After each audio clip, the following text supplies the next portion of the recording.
Hello வணக்கம். India வந்து வெற்றிகரமாக ஜெயிச்சிட்டாங்க ஆஸ்திரேலியாவை. ஐசிசி ட்ராஃபியில் ஆஸ்திரேலியாவை ஜெயிக்கிறதுங்கிறது ஆல்வேஸ் ஸ்பெஷல். அதை இன்னைக்கு அச்சீவ் பண்ணியிருக்காங்க இந்தியா துபாயில். பீராக், வெல்கம் டு த ஷோ. சூப்பராக ஜெயிச்சிட்டாங்க. கம்ஃபர்டபுளான்னு சொல்ல முடியாது, கம்ஃபர்டபுளாக சொல்லணும்னு ஆசை. But then very closely contested match. But beating Australia is always special in ICC. அவங்க ஸ்டார்க்கு, கமின்ஸ், ஏசுல்ட்டு, ஸ்டாயினிஸ் நிறைய பேர் இல்லை. இப்போ ஷார்ட் இன்ஜூர்டு இருந்தாலும் they fought very hard. Maybe 20 run short அப்படின்னு நான் நினச்சேன். 285 அடிச்சிருந்தா ஆஸ்திரேலியா ஜெயிச்சிருந்துருக்கலாம். அந்த டெம்ப்ளேட் தான் நம்ம சொன்னோம் ப்ரிவியூலையுமே. So India, congratulations to India. Clinical win at the end. உங்கள் இனிஷியல் தாட்ஸ் என்ன? என்னை பொறுத்த வரைக்கும் to be very honest with you, exactly average winning score is 285 அப்படின்னு சொன்னோம். 270 அப்படின்னா ஒரு சான்ஸ் இருக்கு, இந்தியா கஷ்டப்படுவாங்க ஆனால் ஜெயிச்சிருவாங்க. 285 அடிக்கலைன்னா இந்த இந்தியன் பேட்டிங் லைனப்ப அகேன்ஸ்ட் தட் ஆஸ்திரேலியன் ஸ்பின்னர்ஸ் ஜெயிக்கிறது கஷ்டம்னு இன்னொரு மிகப்பெரிய தப்பை பண்ணாங்க. ஒன்னே ஒன்று தெரிஞ்சுக்கோங்க, திருப்பியும் சொல்றேன். போன தடவை சொன்ன ரெட் பால்ல இந்தியாவோட ப்ராப்ளம் ஸ்பின் என்னன்னா ஃப்ரண்ட் ஃபுட் டிஃபென்ஸ் ஆடுறது. when you try to protect your wicket, இந்தியாவை நீங்க ஸ்பின்னர்ஸை வச்சு சப்கான்டினென்ட்ல தோக்க அடிக்க முடியாது. அவங்க பண்ண மிகப்பெரிய தப்பு. அவங்க என்ன நினைச்சாங்க, இந்தியா ரூட்டை எடுக்கணும்னு பார்த்தாங்க. தன்வீர் சங்கா உள்ள எடுத்துன்னு வந்துட்டு ஸ்பென்சர் ஜான்சனை அவங்க ஆடி இருக்கணும். That is a biggest mistake they did. இப்ப நானும் கூப்பர் நினச்சேன். இப்ப கூப்பர் கானலி ஏன் கொண்டு வந்தாங்கன்னா போல்ஸ் பிட் ஆஃப் ஸ்பின்ன்றதுனால கொண்டு வந்தாங்க. ஏன்னா மேட்ச் ஷாட் இல்லைன்னு. That is justified. Even though I expected Fraser McGurk to be a straight substitute for Matthew Short. அது வந்து கரெக்டான move, that cannot be criticise. எங்க அவங்க யோசிச்சாங்கன்னா தப்பு பண்ணிட்டாங்கன்னா, and inexperienced Tanveer Sangha to partner Adam Zampa and do the டேமேஜ்ன்றது too much of asking in my opinion. அதுக்கப்புறம் உங்களுக்கு மேக்ஸ்வெல், டிராவிஸ் செட் எல்லாம் வந்துட்டு உங்களுக்கு part time bowlers. If you can expect them to run through, it is definitely not going to happen in my opinion, unfortunately. அப்படிங்கும் போது இப்ப 285 நம்ம சொன்னோம். இப்ப 285 சொன்னதுக்கு தியரி என்ன சொன்னோம்? 10 ஓவர்ல 50 ஃபார் ஒன்னு, 20 ஓவர்ல 100 ஃபார் டூ. ஓகே, ஆஸ்திரேலியா வந்து 20 ஓவர்ல 105 for two, India 103 for two. அதுக்கப்புறம் 40 ஓவர்ஸ்ல என்ன சொன்னோம்? 205 for four. Australia 213 for six, India 200 for four. அந்த 200 ஃபார் ஃபோர்ல இருந்து அந்த 65 ரன் அவங்க 11 பால் ஸ்பேர்ல ஈஸ் அவுட் பண்ணதுக்கு ரீசன் அந்த ரெண்டு wicket. Australia 213 for six could only get 51, where we said in Dubai, if you have four wickets in hand, you will get 75 to 80 runs. அங்கதான் அவங்களுக்கு போச்சு. அதுக்கப்புறம் வின் ஃபேக்டர் அப்படின்னு சொன்னோம். நம்ம எவ்வளவு க்ளோஸ்லி கண்டஸ்டட் கேம் பாருங்க. Australia 105 for two, 21-40. India 97 for two. எதுவுமே பிக் பண்றதுக்கு இல்ல. ஸ்பின்னர்ஸ் ஃப்ரம் 15 to 40 பாருங்க. ஆஸ்திரேலியா 20 ஓவர்ல 104 ரன்ஸ், ஒன் விக்கெட். இந்தியா 23 ஓவர்ல 129 runs, three wickets. So this is absolutely closely contested. எங்க அந்த ஒரு சின்ன எரர் அவங்க பண்ணாங்க அப்படின்னா, in my opinion, Spencer Johnson ஆடிந்தா ஜெயிச்சிருப்பாங்க நான் சொல்ல வரல.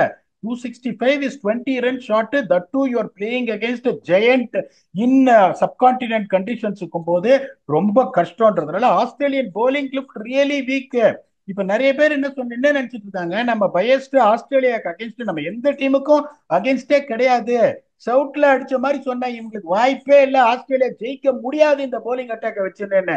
அங்க ஒருத்தன் கரெக்ட். எல்லாருக்கும் பாயிண்ட் கொடுக்குற ஒரு டீம் இருந்தான், இங்கிலாந்து. ஓகே, அவன் யாருக்கும் வந்து ரொம்ப நல்லவன். அவன் யார் ஆடினாலும் பாயிண்ட், எவ்வளவு ரன் அடிச்சாலும் பாயிண்ட், அவன் பாயிண்ட் கொடுத்துட்டான். அதுக்கப்புறம் பாத்தீங்கன்னா உங்களுக்கு south Africa important match, they should have tested them, got rained out. ஆஸ்திரேலியாவோட இவங்க ஜெயிச்சிருப்பாங்க ஆப்கானிஸ்தானோட. Still they gave 273 runs to Afghanistan. That is not a bad score by any means. Even though Afghanistan was ஷார்ட்ங்கும் போது இந்த polling attack நீங்க பாத்தீங்கன்னா that is very very well expected that they are going to dose to இந்தியான்னு. அதுல எந்த சந்தேகமும் கிடையாது. அதனாலதான் வந்து கான்பிடண்டா எட்ஜு கொடுத்தோம்.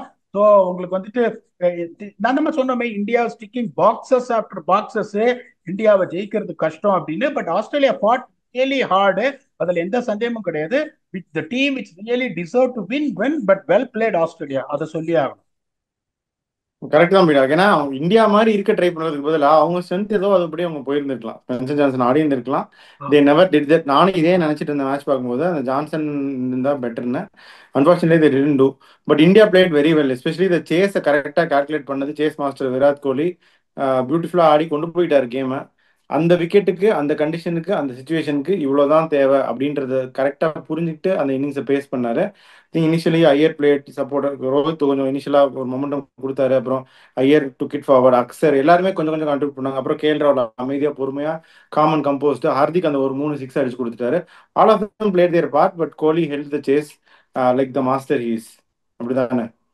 எனக்கு என்ன ரொம்ப சந்தோஷம்னா, ஒரு 5 வருஷத்துக்கு அப்புறம் அந்த 2018 பார்த்த கோலியை நான் இப்ப பார்த்தேன். அந்த மிருகத்தை நான் பார்த்தேன், அந்த கான்பிடன்ஸை நான் பார்த்தேன். ஓகே. நிறைய பேர் சொல்லுவாங்க 51 ரன்ல கேட்ச் விட்டாங்க மேக்ஸ்வெல். அப்படிலாம் பார்த்தா ஒரு பிளேயரை நீங்க வந்து அப்ரிஷியேட் பண்ணவே முடியாது. ஒரு வெறித்தனமான ஒரு கான்பிடென்ட்டான ஒரு கோலியை நான் பார்த்தேன். அதே மாதிரி that is the reason I have been telling this. நான் வந்து இந்த துபாய் தான் வந்துட்டு ஒரு இந்தியா வந்தா ஃபைனல்ஸ் செமிஃபைனல்ஸ் இங்க நடக்கும்னதுக்கு நான் ட்வீட் போட்டதுக்கு காரணம் அதுதான். One of the semifinals, one of the finals will be played in Dubai அப்படின்னு சொன்னதுக்கான காரணம், நீங்க சொல்ற கில்லு ஃபார்முக்கு வந்துட்டாரு. இவரு பெரியப்பா ஃபார்முக்கு வந்துட்டாரு. அவர் வேலையை அவர் பண்றாரு. இன்னைக்கு டப்பு டிப்புன்னு அடிச்சாரு. அததான் போன தடவை அழுத்தம், பெரியப்பா கொஞ்சம் ஆடுங்க பெரியப்பா, அவசரப்படாதீங்க பெரியப்பான்னு. பட் அவர் வந்து he is very clear. என்னானாலும் சரி, I am going to give them a blistering start to make it easier. 10 ஓவர்ல 55 சார், சேசிங் 265. 10 ஓவர்ல 55 run, you are ahead of the run rate. That is what exactly needed. Shreyas Iyer ஃபார்ம்ல இருக்காரு. கோலி வந்து 100 run இப்ப அடிச்சுட்டாரு இதோட பாகிஸ்தானோட. அவர் ஃபார்முக்கு வந்துட்டாரு. கேஎல் ராகுல்ல தயவு செஞ்சு கெஞ்சி கேட்கிறேன் எல்லாரையும், ஓடிஐ ஃபார்மேட்ல அவரெல்லாம் கொஸ்டின் பண்ணாதீங்க.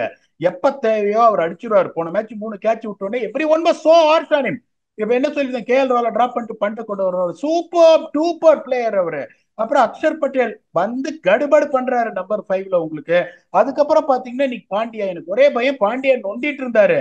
எனக்கு அதுதான் பயம். இப்ப பாண்டியாக்கு பதில் ஹர்ஷதீப் சிங் வர்றது ஓகே, பட் பேட்டிங் பெருசே லெவல்ல அடி வாங்கிறோம் ஃபைனல்ஸ்ல. எனக்கு அது என்ன பிரச்சனைன்னு தெரியல. வந்து கிழிச்சாரு பாருங்க ஒரு 3 ஹாம்ஸ்ட்ரிங் சிக்ஸ். மாதிரி இருந்துச்சு. ஹாம்ஸ்ட்ரிங் கிரேட் 1 ஹாம்ஸ்ட்ரிங் மாதிரி இருந்துச்சு. பார்ப்போம். அது சார் நீங்க டாக்டர் டியர் ஐபிஎல் வேற வருது பீடா. இல்ல, டியர் இருக்கு அப்படின்னா ஆட மாட்டாங்க. உங்களுக்கே நல்லா தெரியும். நான் இந்த ட்ரெயின். புரோட்டோகால்ல நிறைய இருந்திருக்கேன். கிரேட் 1 டியரா இருந்தாலும் சரி, டியர் இல்லைன்னா தான் ஆடுவாங்களே ஒழிய, கொஞ்சம் டைம் இருக்கு. Luckily they got a few more days time to recover, but scans reveal that he has got it. Even a grade 1 tier ஆட மாட்டாங்க. அதுக்கப்புறம் பாத்தீங்கன்னா உங்களுக்கு ரவீந்திர ஜடேஜா. எனக்கு ஒன்னே ஒண்ணுதான், இப்ப நம்ம வந்து ஆஸ்திரேலியா எப்படி ஆட போறாங்கன்னு சொன்னோம், ஃபர்ஸ்ட் 10 ஓவர் இடிக்க போறாங்கன்னு. அதே மாதிரி இடிச்சாங்க. இப்ப நான் என்ன பண்ணிருப்பேன், என்னோட சுச்சுவேஷன் என்ன, டிராவிஸ் ஹெட் கொடுத்த கிக் ஸ்டார்ட்டுக்கு my number 3 would have been Josh Inglis. அதுல எந்த சந்தேகமும் நான் இல்ல. நேத்து உங்ககிட்ட சொன்னேன் ஒரு ஓப்பனிங்கே பண்ணலான்னு நம்ம டிஸ்கஸ் பண்ணோம். நான் உங்ககிட்ட சஜஸ்ட் பண்ணேன் ஓப்பனிங் பண்ணலான்னு. அதை கூட பண்ணியிருந்துருக்கலாம்னு நான் சொல்றேன். ஓப்பனிங் பண்ணலன்னா கூட சென்டிமெண்ட் நம்பர் 3, நீ 10 ஓவர்ல 80 run. That is what exactly visit Australia cut 63 for 2 in power play with one man going hammer and tons on the other side. Steve Smith is someone who is going to maneuver. அவங்க என்ன யோசிச்சு, அவங்க எப்படி பயந்துட்டாங்கன்னா, இந்த power hitting பின்னாடி வச்சுக்கணும். ஏன்னா வந்து லிவிங்ஸ்டோன் அடிச்சே, லிவிங்ஸ்டோன் பாருங்க, மேக்ஸ்வெல் அடிக்க மாட்டேன்றாரு. ஓகே, 2 பேரும் ஒரே கேஸ் தான், அதுல ஒன்றும் பிரச்சனை இல்லை. அதனால அவங்க பயந்துன்னு அவங்க என்ன பண்ணிட்டாங்க, உங்களுக்கு வந்து இங்கிலீஷ பின்னாடி வச்சுக்கலாம் அந்த பவர் ஹிட்டிங்க்கு. எனக்கு கேரி அப்படின்னா பவர் ஹிட்டர் கிடையாது, மெனுவர். சோ நான் என்ன பண்ணிருப்பேன், டப்புன்னு ஜாஷ் இங்கிலீஷ நம்பர் 3 இறக்கி விட்டுட்டு 3 பேரை நான் வச்சிருப்பேன். கேரியால டபுள் கியர் ஆட முடியும், ஸ்டீவ் ஸ்மித்தால டபுள் கியர் ஆட முடியும், மார்னஸ் லபுஷேன் ஒரு கியர்ல ஆடுவாரு. கடைசியில இந்த பென்டார்ஷோஸ் பெரிய சிக்ஸ் அடிப்பாரு. நான் திருப்பி சொல்றேன், பியூட்டிஃபுல்லா ஆடினாரு இன்னைக்கு பேட்டிங்க. மேக்ஸ்வெலையும் பென்டார்ஷோஸையும் நான் பின்னாடி வச்சிருப்பேன். அந்த இவங்க கொஞ்சம் டிஃபென்சிவா, இந்த என்ன சொல்றது, ஆஸ்திரேலியா எப்பவுமே அஃபென்சிவா திருப்பி ஆன் யுவர் ஃபேஸ். இன்னைக்கு அவங்க அஃபென்சிவா போல by not picking Spencer Johnson. நீங்க சொல்ற மாதிரி என்னன்னா, என்னோட டெம்ப்ளேட், என்னோட ஸ்ட்ரென்த் என்ன, by using the fast bowlers to strike up front. Ellison பிரில்லியண்டா போட்டாரு. முதல் 5 ஓவர்ல என்ன பண்ணாரு, that is not is strength bowling in the new ball. Ellis is only strike after 25 overs. அங்க ஒரு பாதி கால் போயிடுச்சு உங்களுக்கு. ஒரே ஒரு ஆளு பென் டார்ஷோஸ் தான் அப்படி இப்படி ஸ்விங் பண்ணுவாரு. துபாயில உங்களுக்கு இந்த ஸ்விங் எல்லாம் எடுக்காது. செகண்ட் இன்னிங்ஸ் பர்டிகுலர்லி பெருசா உங்களுக்கு எடுக்காதுங்கும் போது அங்கேயே அவங்க பாதி உடைஞ்சிட்டாங்க. இவ்வளவு இந்த ஸ்பென்சர் ஜான்சர் ஆடாதது ஒரு தப்பு, ஜாஷ் இங்கிலீஷ் நம்பர் 3 ஆடாதது இன்னொரு தப்பு. இதெல்லாம் தான் கான்ட்ரிபியூட் பண்ணி அவங்களுக்கு 20 ரன் கம்மியாச்சு. ஒரு ஃபயர் பவர் போலிங்ல இல்லாம போயிடுச்சு. டப்புனு ஒருத்தர் வந்து நடுவில் வந்து ஒரு ஷார்ட்டா குயிக்கா ரவுண்ட் விக்கெட் வந்து ஒரு யார்கர்ஸ் போட்டு ஃபாஸ்ட் போலர்ஸ் இருக்கிறாள்ல. இந்தியாவை நீங்க தன்வீர் சங்கா, கூப்பர் கான்லி வச்சு பயமுறுத்தலாம், நிறைய மேக்ஸ்வெல்லாம் வச்சு பயமுறுத்த முடியாது. Zampa bowled brilliantly. அதை தான் நீங்க வச்சிருக்கணும். ஜாம்பாவா உங்களோட மெயின் த்ரெட்டா மிடில் ஓவர்ஸ்ல வச்சுன்னு first 10 over in both the phases they would got hammer and tongs with both bat and ball. பேட்டிங்லயும் ஒரு இடி இடிச்சு, போலிங்லயும் ஒரு இடி இடிச்சிருக்கணும். அதை பண்ணாம கொஞ்சம் டிஃபென்சிவா போயிட்டாங்க. But full credit to Australia, they didn't succumb like other teams. இப்ப வந்து 200 they put the highest score so far here. நேத்து தான் சொன்னோம் 250 இது வரைக்கும் இங்க வரல அப்படின்னு சொன்னோம். இப்ப உங்களுக்கு அது ஸ்கோர் 265 அவங்க அடிச்சு ஸ்ட்ரெச் இந்தியாங்கும் போது that is a great thing. Well played Australia. இதுல வந்து குறை சொல்றதுக்குலாம் எதுவுமே இல்லை. ஆமா, அது தே ஃபாட் வெரி வெல். ரிசோர்சஸ் ரொம்ப கம்மி, டிப்ளீட்டட் டீம் வச்சு அவங்க இந்த அளவுக்கு வந்திருக்காங்க. That still good enough. பீடா, இன்னொன்னு நான் சொல்றேன், இந்த ஜாம்பாக்கு பதிலாக எல்லிஸ் முன்னாடி வந்திருந்தா இன்னொரு 8 ல இருந்து 10 ரன் வந்திருக்கும்னு நான் நினைக்கிறேன். மேபி அதுவும் ஒரு இது. குவாட்டாவே கம்ப்ளீட் பண்ணலையே சார். அலெக்ஸ் கேரி அவ்வளவு அவசரமா ஓடி போய் ரன் அவுட் ஆறாரு, which is not necessary at all. They didn't bat their own quota. They would have played a few more balls, at least ஒரு 5-10 ரன் வந்திருக்கும். But I will still stand on to what I said. நீங்களும் அதை ஒத்துக்கிட்டீங்க. If you are not getting 285 against this batting lineup in the conditions which they know how to play slow bowlers and spinners in the middle overs, you are not going to defend this. So not to take any credit away from Australia, they fought hard, but we all know that India always had the upper hand. They are not the overwhelming favorites, but they are expected to win. அது ஒரு rocket சயின்ஸே கிடையாது. ஆமா, நம்ம ப்ரிவியூல சொன்னது என்னன்னா, இப்படி ஒரு risk எடுத்து போவாங்களான்னா அந்த ரிஸ்கையும் எடுத்து 4 ஸ்பின்னர் 40 ஓவர் நம்ம அதையும் இது பண்ணி பார்த்தோம். It was huge risk. They took it boldly, bold call. நீங்க இப்போ டீம் லைக் ஃபார் லைக் பாத்தீங்கன்னா, India have taken more bolder calls. India இன்னும் ரொம்ப அக்ரெசிவா இருந்திருக்காங்க ஆஸ்திரேலியா விட, and they deserve to win, அப்படிதான் சொல்லணும். நீங்க சொன்ன மாதிரி எல்லா பாக்ஸையும் டிக்குன்னு அடிச்சிட்டாங்க. ஸோ ஃபைனல் அந்த ஒரு கேம் கரெக்டாக ஆடிட்டா டோர்னமெண்ட் நம்மளுது, கப்பு நம்மளுது. ஸோ நீங்க வந்து டேஷ் ஒரு சம்பவம்னு சொன்னீங்க, அது நடந்துருச்சு. ஃபைனலுக்கு என்ன ஆகும்? I think only concern is Hardik Pandya's fitness. அதை தவிர I think everything is on track. பீடா, என்ன பண்ணணும் ஃபைனலுக்கு நீங்களே சொல்லுங்க. என்ன பண்ணணும் இல்ல, இது கடவுளை வேண்டிக்கோங்க. That Hardik Pandya has to get fit. வேற எதுவும் பண்றதுக்கு எதுவுமே இல்ல. நியூஸ் இப்ப I am big hardcore South Africa supporter. But South Africa வந்தா இந்தியா ஈஸியா ஜெயிச்சிருவாங்க, அதுல எந்த சந்தேகமும் கிடையாது.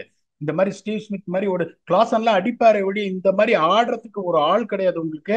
அவங்களுக்கு ஸ்பின் பவுலிங்லயே only Keshav Maharaj is there. The left arm orthodox is going to bowl slow through the air.